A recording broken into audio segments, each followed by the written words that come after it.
প্রতিদিনের পরিচিত ফল কলা শরীরে ঢুকে আসলে কি ঘটে চলুন এক ঝলকে দেখি। মুখে নেবার পর কলা লালার সঙ্গে মিশে নরম পেস্টে বদলে যায়, গেলা হয় আরও সহজ। এরপর সেই পেস্ট পেটে নেমে অ্যাসিড আর এনজাইমের সাহায্যে ধীরে ধীরে ছোট ছোট অংশে ভেঙে যায়। আধা হজম হওয়া এই অংশ ক্ষুদ্রান্ত্রে পৌঁছে ভিলাই গ্লুকোজ, ভিটামিন আর পটাশিয়াম রক্তে শোষণ করে।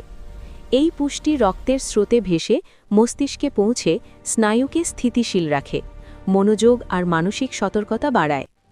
একই সঙ্গে কলার কার্বোহাইড্রেট আর পটাশিয়াম পেশিতে দ্রুত শক্তি যোগায়, খিঁচুনি কমাতে আর কাজের সহনশক্তি বাড়াতে সাহায্য করে।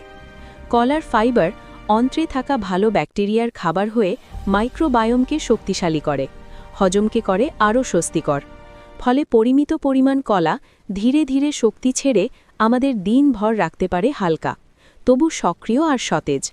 তবু সবার দেহ এক নয়, কারো কারো পেটে কলার কারণে গ্যাস, ফাঁপা ভাব বা হালকা জ্বালা ভাব দেখা দিতে পারে। অ্যালার্জি থাকলে ত্বকে লালচে ফুসকুড়ি, চুল